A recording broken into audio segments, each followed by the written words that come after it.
Meus prezados amigos e irmãos, boa tarde a todos. Que a paz do Cristo seja conosco. Hoje, dando continuidade aos nossos estudos, em sua segunda parte, após os comentários do Sr. Evandro, nós vimos, meus irmãos, até então, que nós estamos estudando hoje o capítulo 1 do Evangelho segundo o Espiritismo, que tem por título Não Vim Destruir a Lei. E esse capítulo não é à toa que ele consta aqui para a gente no Evangelho como sendo o primeiro. Não é à toa que Kardec, guiado, iluminado, inspirado pela falange do Espírito de Verdade, ao organizar essa obra que para a gente é o alicerce básico da nossa doutrina, resolveu colocar essa citação de Jesus contida no Evangelho, no Evangelho de Mateus, no Sermão do Monte, registrado por Mateus em seu capítulo 5, nos versículos 17 e 18, quando Cristo disse: Não penseis que eu tenha vindo destruir a lei, ou os profetas. Não os vim destruir, mas cumpri-los. Porquanto em verdade vos digo que o céu e a terra não passarão sem que tudo o que se acha na lei esteja perfeitamente cumprido, enquanto reste um único iota e um único ponto. Então, quando Kardec preparava essa obra bendita, que é o roteiro da moral, da conduta cristã que nós devemos seguir na nossa existência enquanto espíritas cristãos, certamente há um motivo para que esses versículos, para que os comentários dele, enfim, para que esse capítulo encontre aqui para a gente logo no início da obra.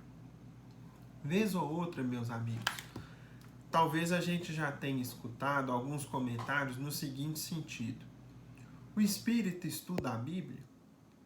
Ou às vezes a pessoa já afirma, né? Olha, o espiritismo não estuda a Bíblia.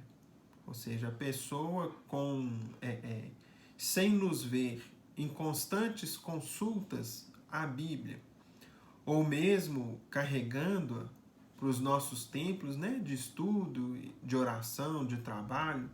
Ou seja, nós não temos o hábito da consulta em todo o teor da Bíblia, em todos os nossos estudos. Daí, às vezes, deriva-se o comentário de que a gente não a estudaria, de que nós não daríamos à Bíblia a sua devida importância, não daríamos a ênfase que esses textos merecem de outras crenças, de outros estudos religiosos. E aí, meus amigos, é nesse sentido que a gente começa a estudar esse capítulo. Será que nos convém estudar a Bíblia como um todo? Será que é pertinente para nós abrirmos livremente a Bíblia em qualquer um de seus textos, em qualquer um de suas partes, lermos e daí tirarmos conclusões, tirarmos interpretações, seja por nós mesmos, seja por aqueles que às vezes estão incumbidos dos comentários, das explicações, das palestras espíritas? E aí nós vamos compreender por que nós não temos esse hábito. Longe de ser uma atitude de desprezo, longe de ser uma atitude de como se fosse de nossa parte dar à Bíblia uma importância menor do que ela tem, isso constitui, meus amigos, uma atitude de cuidado, de cautela, compreendendo, conforme as lições espíritas nos trazem, o contexto que os textos vieram e, além disso, a sequência do conhecimento divino em nossas vidas, compreendendo que Moisés e os profetas foram uma primeira etapa, Jesus uma segunda etapa e a doutrina como consolador prometido em perfeita consonância com o Evangelho, a terceira etapa, ou mais propriamente denominando as 3 revelações divinas que a humanidade recebeu. E daí nós vamos concluir que cada uma tem o seu papel. Cada uma veio apropriar das condições que nós, enquanto humanidade, temos a cada época da nossa evolução histórica. E que, portanto, tal como a criança, nós não podemos, a um bebê, dar um alimento de adulto, porque ele é incapaz de digeri-lo e iria ali até mesmo levá-lo a um mal-estar, ao vômito, etc. Nós também, enquanto crianças espirituais, e que ainda éramos mais atrasados no passado, não poderíamos entender, ao tempo de Moisés, as verdades do Cristo. E não poderíamos entender, ao tempo do Cristo, as verdades, as lições, os complementos e os esclarecimentos trazidos agora à nossa época pela bendita doutrina. Nesse sentido, meus amigos, nós vamos aqui trazer uma opinião não nossa, mas de Emmanuel, quando ele comenta sobre o Velho Testamento, para que a gente compreenda o Velho Testamento em um pequeno resumo, o que ele se constitui em sua maioria. E daí, a partir da opinião de Emmanuel, a ênfase que nós, espíritas cristãos, damos ao Novo Testamento, as lições de Jesus, as tradições, os registros dos Atos dos Apóstolos, da vida de Paulo e daquilo que também os evangelistas registraram, né, no contato com o Mestre, ou das tradições recebidas por eles, no caso, por exemplo, de Lucas em seu Evangelho. Emmanuel comenta para a gente, no livro A Caminho da Luz, o seguinte: judaísmo e o cristianismo. Estudando-se a trajetória do povo israelita, verifica-se que o Antigo Testamento é um repositório de conhecimentos secretos dos iniciados do povo judeu, e que somente os grandes mestres da raça poderiam interpretá-lo fielmente nas épocas mais remotas. Será então que nós vamos conseguir ler e interpretar corretamente? Se a opinião de Emmanuel, com toda a sabedoria que lhe é pertinente, conforme a obra que ele nos legou em seus diversos livros, comenta e nos esclarece a respeito de que somente os grandes mestres do passado do povo judeu conseguem decifrar os segredos, os símbolos, a linguagem alegórica contida no Velho Testamento, será que somos nós que vamos decifrá-los fielmente, corretamente? Continua Emmanuel. Eminentes espiritualistas franceses, nesses últimos tempos, procuraram penetrar os seus obscuros segredos e, todavia, aproximando-se da realidade com referência às interpretações, não lhes foi possível solucionar os vastos problemas que as suas expressões oferecem. Os livros dos profetas israelitas estão saturados, repletos, cheios de palavras enigmáticas e simbólicas, constituindo um monumento parcialmente decifrado da ciência secreta dos hebreus. Então, meus irmãos, conforme esse comentário de Emmanuel, contido no livro A Caminho da Luz, no seu capítulo intitulado O Povo de Israel, está aí por que nós, na atualidade espírita cristã, não nos entregamos, não nos arriscamos à leitura e à livre interpretação, por exemplo, do Velho Testamento. É como se eu pegasse um código repleto de mensagens alegóricas e procurasse compreendê-lo somente por aquilo que eu leio. Eu fatalmente vou incorrer em equívoco. Eu fatalmente vou me enganar.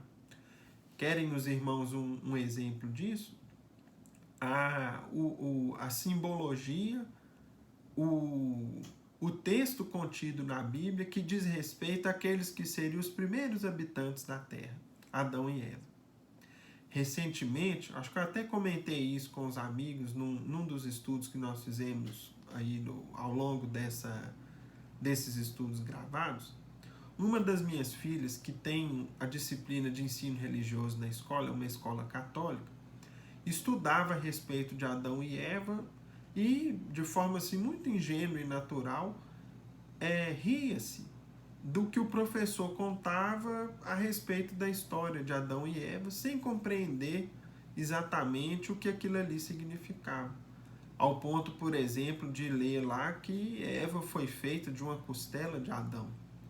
E aí a gente dificilmente, né, compreende como que isso se daria em seu sentido literal. Pois bem, meus irmãos, quando a gente pega, por exemplo, Adão e Eva, esse mesmo livro, A Caminho da Luz, mostra pra gente que é das simbologias mais marcantes do Velho Testamento.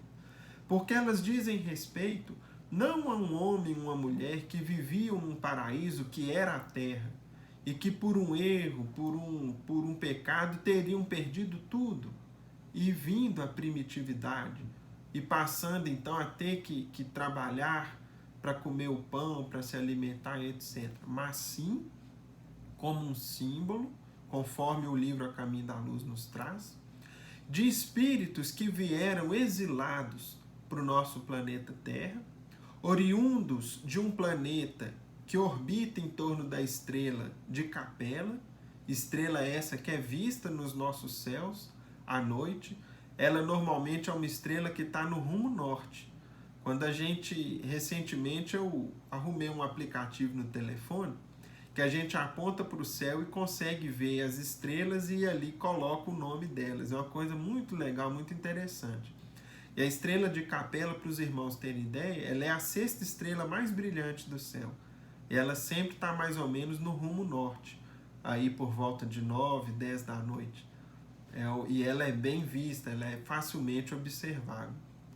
Pois bem, vieram há séculos e séculos atrás espíritos de um planeta que se encontrava numa situação semelhante ao que a Terra se encontra hoje, foram exilados desse planeta para o nosso planeta Terra. Porque lá esses espíritos altamente, assim, muito desenvolvidos em ciência, em conhecimento, em física, química, astronomia, eram, entretanto, moralmente endurecidos, recalcitrantes, e comprometiam a evolução espiritual daquele mundo. O que a direção espiritual dos mundos, dos planetas habitados, resolveu fazer? Juntou aqueles grupos mais endurecidos, especialmente 4 grupos que se afinizavam e, sob a custódia do Cristo, exilou-os para o planeta Terra. É o que a gente vai ver aqui, Emmanuel comentando assim, ó. Compreendemos, afinal, isso aqui no capítulo A Vida Organizada do Caminho da Luz. Compreendemos, afinal, que Adão e Eva constituem uma lembrança dos espíritos degredados na paisagem obscura da Terra, como Caim e Abel são 2 símbolos para a personalidade das criaturas. Ou seja, o que aconteceu com eles? Eles, de fato, imaginem se nós hoje deixássemos de ter o direito de habitar na Terra, com tudo que o planeta hoje nos oferece, como vacinas, medicina avançada, anestesia, saneamento básico, chuveiro com água quente, sistema de aquecimento de ar em regiões frias ou de refrigeração do ar em locais muito quentes, a facilidade dos transportes, aviões, automóveis, tudo que a ciência conquistou ao longo desses anos, desses séculos, bem como também os avanços culturais, o avanço do direito, né, das nossas ciências sociais, da sociologia, da assistência social, do cuidado com os mais necessitados, enfim, tudo isso que a gente desfruta hoje, que às vezes a gente não presta devida atenção e não dá o devido valor, e fôssemos mandados para um mundo que está na fase do homem das cavernas, do homem primitivo. Qual que é a ideia que nós teríamos? De um paraíso perdido. E era a ideia que eles traziam com eles no mundo íntimo, no espírito, no coração deles. Daí o surgimento do mito, da mensagem simbólica de Adão e Eva. Conta, por exemplo, ainda Emmanuel, no capítulo seguinte, As Raças Adâmicas, ou seja, fazendo referência a Adão, né? O seguinte: as raças adâmicas guardavam vaga lembrança de sua situação pregressa, tecendo o hino sagrado das reminiscências. As tradições do paraíso perdido passaram de geração a geração, até que ficassem arquivadas nas páginas da Bíblia. aqueles seres decaídos e degradados, a maneira de suas vidas passadas no mundo distante de Capela. Com o transcurso dos anos, reuniram-se em 4 grandes grupos que se fixaram depois nos povos mais antigos, obedecendo às afinidades sentimentais e linguísticas que os associavam na constelação do cocheiro. Unidos novamente na esteira do tempo, formaram desse modo o grupo dos Árias, a civilização do Egito, o povo de Israel e as castas da Índia. Dos Árias descende a maioria dos povos brancos da família indo-europeia. Nessa descendência, porém, é necessário incluir os latinos, os celtas e os gregos, além dos germanos e dos eslavos. As quatro grandes massas de degredados formaram os pródromos, ou seja, as bases de toda a organização das civilizações futuras, introduzindo os mais largos benefícios no seio da raça amarela e da raça negra que já existiam. Então, meus irmãos, vejam o que representa para nós Adão e Eva. Bendita doutrina que nos esclarece e que em muitos pontos, até então enigmáticos ou simbólicos, por exemplo, do Velho Testamento, nos esclarece a respeito. E aí sim, nós temos um guia, uma orientação segura, não para que a gente livremente leia e interprete, sujeitando-se a equívocos ou a não entender nada, mas sim que quando a gente estude sob a luz dos mestres que nós temos à nossa disposição, um deles, Emmanuel, que desvenda, explica, desenvolve para a gente, por exemplo, Adão e Eva. Então, meus irmãos, vindo aqui para o comentário de Kardec a respeito desse versículo de Jesus, que ficou registrado no Evangelho de Mateus, o codificador fala assim para a gente: Jesus não veio destruir a lei, isto é, a lei de Deus, vou ler novamente com a devida ênfase aqui. Jesus não veio destruir a lei, isto é, a lei de Deus. Veio cumpri-la, desenvolvê-la, dar-lhe o verdadeiro sentido e adaptá-la ao grau de adiantamento dos homens. Por isso é que se nos depara nessa lei o princípio dos deveres para com Deus e para com o próximo, base de sua doutrina. Quanto às leis de Moisés, propriamente ditas, ele, ao contrário, as modificou profundamente, quer na substância, quer na forma, combatendo constantemente o abuso das práticas exteriores e as falsas interpretações. Por mais radical reforma não poderia fazê-las passar do que as reduzindo a esta única prescrição: amar a Deus acima de todas as coisas e ao próximo como a si mesmo. E aí acrescentando, aí estão a lei toda e os profetas. Então, qual que é a distinção que a doutrina faz para a gente também nesse primeiro capítulo do Evangelho? Todo o legado de Moisés se divide em 2 partes. A primeira parte constituindo-se aquilo que ele recebeu por um mecanismo mediúnico no alto do Monte Sinai, que são as tábuas da lei. Isso tem origem divina. As lições deixadas por Moisés, trazidas por ele, aliás, nas tábuas da lei, que foi o primeiro livro psicografado do mundo, ou seja, um escrito por fogo numa tábua de pedra, a nossa primeira psicografia do mundo, isso tem origem superior, origem divina, e até hoje prevalece. Jesus não modificou nenhum dos 10 mandamentos, pelo contrário, os cumpriu, os exemplificou, os desenvolveu e não invalidou nenhum deles. Agora, o que aconteceu com Moisés, que conduzia um povo semi-bárbaro pelo deserto, o guiando do Egito para a nova terra, para a terra prometida onde eles iriam habitar?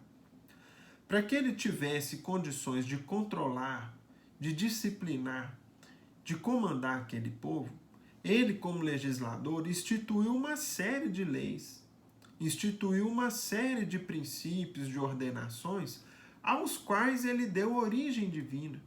como se tivessem sido enviados por Deus para que o povo respeitasse, para que o povo desse a devida importância a eles.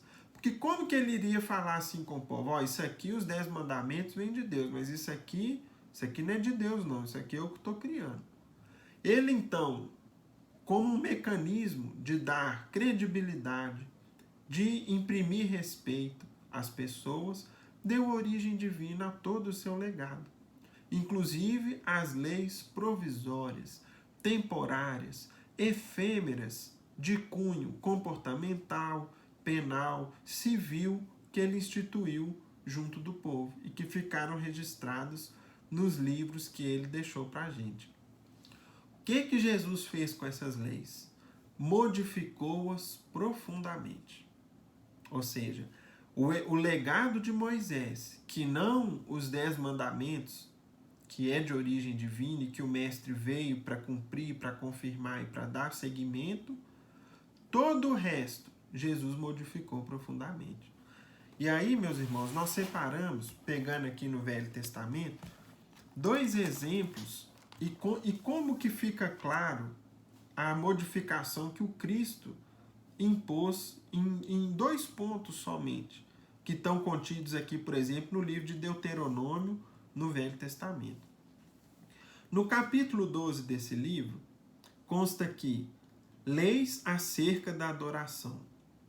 O único lugar de culto é o escolhido pelo Senhor. Então, conforme Moisés, só haveria um local para adoração de Deus, nos quais os judeus iriam levar seus sacrifícios, suas ofertas.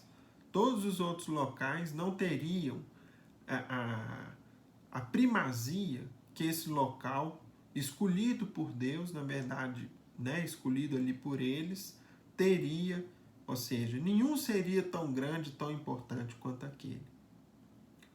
E aqui a gente vê o seguinte, ó, no capítulo 12, versículo 11 do Deuteronômio, ele coloca: então haverá um lugar que escolherá o Senhor, vosso Deus, para ali fazer habitar o seu nome. Ali trareis tudo o que vos ordeno, os vossos holocaustos, os vossos sacrifícios, os vossos dízimos e a oferta que vem de vossa mão, e toda a escolha dos vossos votos que votardes ao Senhor. Que local foi esse para os judeus? Foi o Monte Gerizim, onde eles ergueram o mais belo templo que havia em Jerusalém, no qual se situavam, onde eles colocaram a Arca da Aliança, havia os seus recintos sagrados, havia ali, enfim, os principais sacerdotes, os principais sacrifícios, onde se reunia também os doutores da lei, os fariseus da época. Esse era o templo de Salomão, erguido ao tempo, à época de Salomão, e que tinha todo o ornamento, todos os enfeites, enfim, concentrava a fé e o culto religioso dos judeus. Por outro lado, à sua época, havia um povo vizinho aos judeus, mas que era desprezado por eles, por não adorarem a Deus no mesmo local de culto que os judeus e por terem práticas religiosas diferentes das deles. Que povo era esse? O povo samaritano, que habitava mais ao norte, ao norte da Judéia. Tanto é que o samaritano era um desprezado, um herege, alguém renegado pela sociedade judia à sua época. Como que Jesus fez diante dessas lições? Como que o Cristo, diante desse preceito de Moisés e dessa prática religiosa dos judeus, como que o Cristo se portou? Ora, em uma oportunidade, ele encontrou-se com a mulher samaritana no poço de Jacó e deixou com ela uma lição definitiva, dizendo que chegaria o tempo em que os homens adorariam a Deus, não no monte tal, ou em um e outro templo, mas adorariam a Deus no coração. Falando que o verdadeiro templo de adoração divina é o coração em paz, o coração que ama, que faz bem ao próximo. E mais, para que ficasse definitivamente encerrado esse preconceito, esse sectarismo religioso dos judeus à época, Jesus deixou para a gente a parábola belíssima, inesquecível e o símbolo da caridade, a parábola do bom samaritano, no qual um samaritano agiu com verdadeira caridade, com verdadeiro amor, diante de um homem caído na estrada, mostrando ali que a prática do amor, que é o cumprimento do primeiro mandamento da lei divina, conforme Jesus deixou, independe por quem venha. Para aquela vítima, quem foi a pessoa de mais valor? O sacerdote e o levita, que eram judeus, que seguiam o culto religioso, mas que foram indiferentes para com o sofrimento dele? Ou o samaritano que parou, desceu do cavalo, curou-lhe as feridas, ajudou em suas necessidades, colocou no cavalo, levou na hospedaria, pagou as despesas e na volta pagaria qualquer outra despesa que tivesse. Então, meus irmãos, Jesus invalidou totalmente aquele preceito de Moisés que ele tinha colocado como sendo de origem divina, mostrando que a adoração de Deus se dá no coração de cada um de nós. Esse é o verdadeiro templo, né? Se a gente segue o nosso segundo exemplo aqui, a gente também no livro de Deuteronômio, no capítulo 14, nós temos aqui preceitos de Moisés a respeito de alimentação. Os animais ou a carne que se poderia comer e a que não se poderia comer. E que, dependendo do hábito alimentar, permaneceria pura a criatura no sentido espiritual ou tornaria-se impura. Vejam só. Animais limpos e imundos. Filhos sois do Senhor vosso Deus. Não vos dareis golpes, nem poreis calvo entre vossos olhos por causa de algum morto. Nenhuma abominação comereis. E aqui vem as regras, vejam só, meus irmãos. Esses são os animais que comereis: o boi, o gado miúdo das ovelhas, o gado miúdo das cabras. O veado, a corça, o búfalo, a cabra montesa, o texugo, o boi silvestre e o gamo. Todo animal que tem unhas fendidas, que tem a unha dividida em duas, que remói entre os animais, isso comereis. Ou seja, para que eles pudessem se alimentar, tinha que ser um animal de unhas fendidas e que remói. Porém, estes não comereis, dos que somente remoem ou que tem a unha fendida, ou seja, o animal que só tem a unha fendida e não remói, ou que só remói e não tem a unha fendida, não podia comer. O camelo, a lebre, o coelho, porque remoem, mas não tem a unha fendida. Imundos vos serão. Nem o porco, porque tem unhas fendidas, mas não remói. Imundo vos será. Não comereis da carne destes e não tocareis no seu cadáver. Aí o que o Cristo veio e fez, por exemplo, com relação a esse outro dispositivo, essa lei efêmera de Moisés, que tinha caráter temporário e que o Cristo também invalidou, rasgou e jogou fora? O mestre disse assim pra gente: não é o que entra pela boca que torna impuro o homem, e sim o que lhe sai pela boca, porque vem do coração.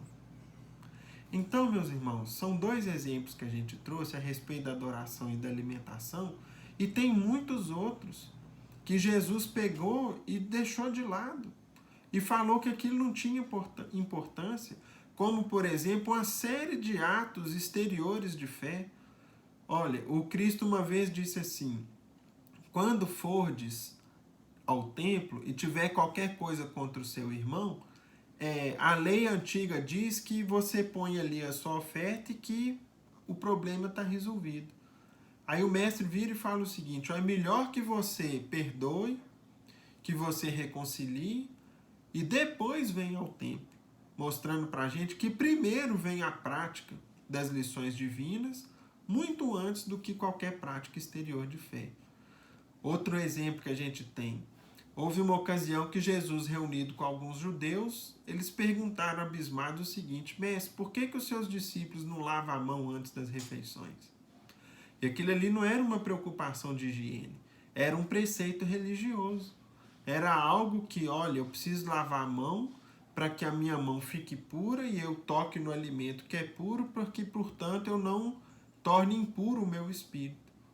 E aí Jesus virou e disse, olha, por que isso não tem importância? Porque o que adianta lavar as mãos e trazer impuro o coração? Guardar ódio, guardar mágoa, cultivar inimizades, prejudicar o próximo, espoliar viúvas, esquecer órfãos e etc. Então, meus irmãos, é nesse ponto que a gente compreende o porquê da ênfase da doutrina nas lições do Cristo, no Novo Testamento. O porquê do cuidado que nós temos que ter no exame, na leitura do Velho Testamento. Porque muito do que está lá, o Cristo mostrou para a gente que não tinha mais efeito, que não tinha mais valor, não tinha mais importância e que ele definitivamente encerrava, liquidava com aquelas lições, para que a gente esquecesse o culto exterior da fé nos seus diversos pontos que os judeus cultivavam e aprendêssemos a construir a fé dentro de nós, adorar a Deus dentro do nosso coração e na prática do amor e da caridade com o nosso próximo. Isso que o Mestre veio desenvolver e explicar para todos nós. Por essas palavras, o céu e a terra não passarão sem que tudo esteja cumprido até o último iota. Quis dizer Jesus ser necessário que a lei de Deus tivesse cumprimento integral, isto é, fosse praticada na terra inteira, em toda a sua pureza, com todas as suas ampliações e consequências. Efetivamente, de que serviria haver sido promulgada aquela lei, se ela devesse constituir privilégio de alguns homens ou sequer de um único povo? Era a visão que os judeus tinham, de que eles, como povo escolhido, teriam uma primazia ou uma ascendência sobre todos os povos da terra, como se o Deus fosse o Deus dos judeus, o Senhor dos exércitos dos judeus, não compreendendo que o legado deles deveria espargir-se por toda a humanidade como uma só família. Sendo filhos de Deus todos os homens, todos, sem distinção nenhuma, são objetos da mesma solicitude, do mesmo amor, do mesmo carinho, da mesma justiça, da mesma misericórdia. Então, meus irmãos, a gente compreende a partir do início do Evangelho segundo o Espiritismo. A gente compreende melhor a ênfase que nós damos nos nossos estudos. Com que nós devemos gastar prioritariamente o nosso tempo?